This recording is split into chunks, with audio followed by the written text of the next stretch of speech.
This is part 2 of things I wish I had known when I first set up my Mac laptop lab.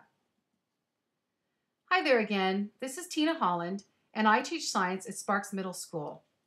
In part 2 of this podcast, I hope to continue to share some of the ideas that I have learned these past few months to hopefully make your laptop lab journey easier for you. In part 1, I discussed several things. First of all, I discussed what to do when you first get your laptops. Then I talked about laptop management and then charger management. In part 2 of this podcast, I will discuss power management as well as suggest some software and accessories that I have found to be vital to a successful Mac laptop lab. Power management. It was completely crazy at the beginning of the year when I was thrown into an utter panic on the day I realized that I needed a power supply for my afternoon classes. I think when Apple says that the battery life on the MacBooks is 7 hours, they mean 7 hours with the computer in sleep mode. In reality, the battery charge will only provide around 3 hours of straight use. I will never forget, it was the 4th class of the day and I had kids scrambling all over the room, plugging in anywhere they could find an outlet. I later solved this problem by purchasing several extension cords and power strips, which I attached to the center science table of each row. I know that I am very lucky in that I have a science room with not only ample outlets in convenient places, but science tables as well. As you can see in the picture, I rearranged my science tables in order to accommodate the power strips. For those of you that do not have a science room or you have individual desks, I think safely providing power without having cords strung everywhere is going to be a big challenge. I would love to hear some of your ideas that you came up with to overcome this challenge. Software. One thing that makes Mac far superior to PC is the incredible iLife suite that Macs already come with. So, what software should you get? In this section, I will discuss some additional software that I highly recommend be added to your laptops. In my opinion, by far the most important software to have is Remote Desktop. Through Remote Desktop, I can see what each student is doing on their laptop. I can take control of their laptops if they need help. I can send files to them and do software updates as well as 100 other laptop management tasks. I put the link to Apple's Remote Desktop page here, which includes Remote Desktop video tutorials. On an extra note, be sure that when you are initially setting up the laptops to be remotely managed, you name the laptop by the number you assigned it. This helps with laptop management tremendously, as Remote Desktop will identify the laptops by this name. Here is a screenshot showing Remote Desktop software at work. As you can see, I can see what each of my students are doing on their computers. By the way, I set up individual accounts for my students, and each student is assigned their own laptop. This allows my students to customize their laptops, as you can see by all the different desktop backgrounds, as well as save work directly on their computer without worrying about anybody else messing with their work or changing their settings. I also think individual accounts are important, as not only do they give the students a sense of pride, but it gives students ownership of the laptop because they can customize it and make it their own. Another software program I recommend is iWork. The main reason I recommend iWork is primarily because of Keynote, which is Mac's version of PowerPoint. Let's just say, like anything Mac compared to PC, Keynote is like PowerPoint on steroids. On the other hand, even though I find that Pages and Numbers are far superior to Word and Excel, they do have one fatal flaw.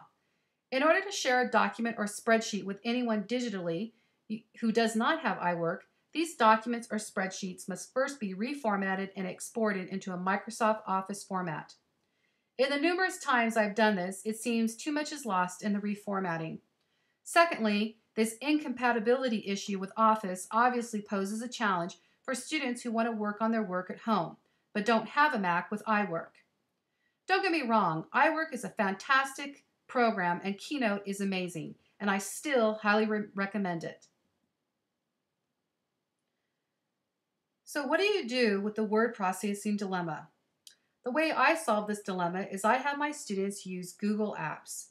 I presently own 5 domains, one for each of my science classes, and through Google Apps we can email each other, create individual and group websites, shared documents, and so much more.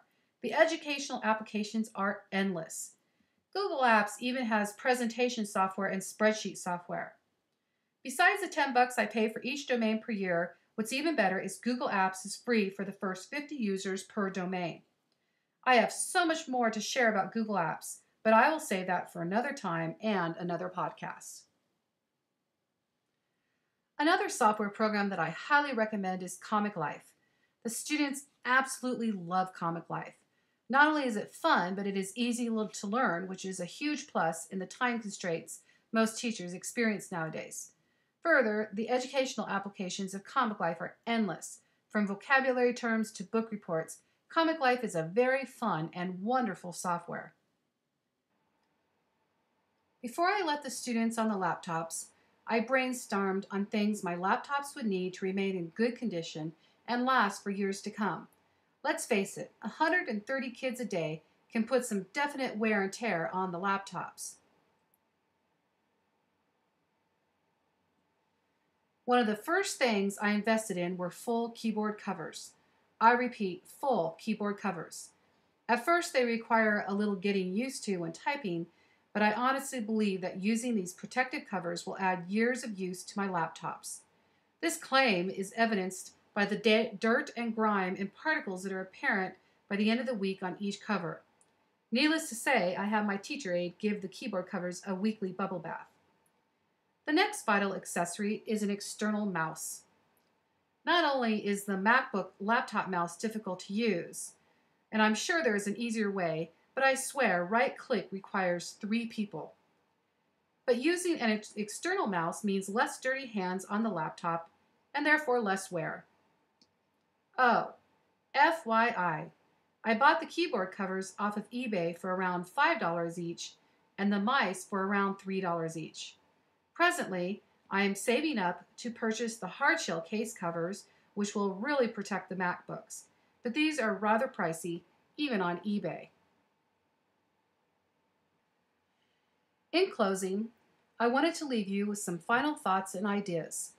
First, on Apple's website, Apple has a video tutorial for just about anything having to do with a Mac, whether it is software or hardware.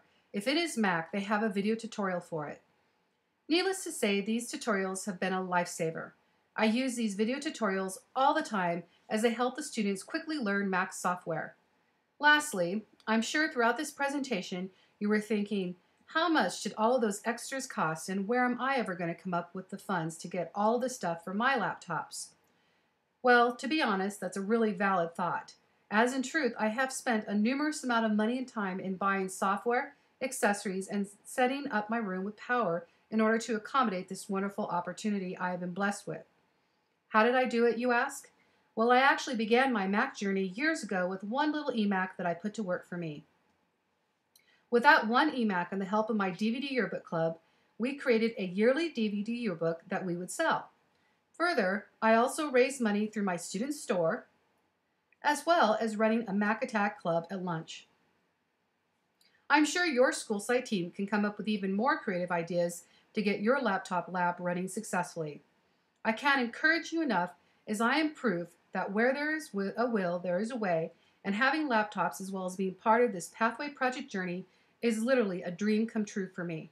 I am truly so incredibly grateful. I sincerely hope you found this information helpful. If you have any questions, please don't hesitate to send an email my way. Thanks so much for listening to my podcast.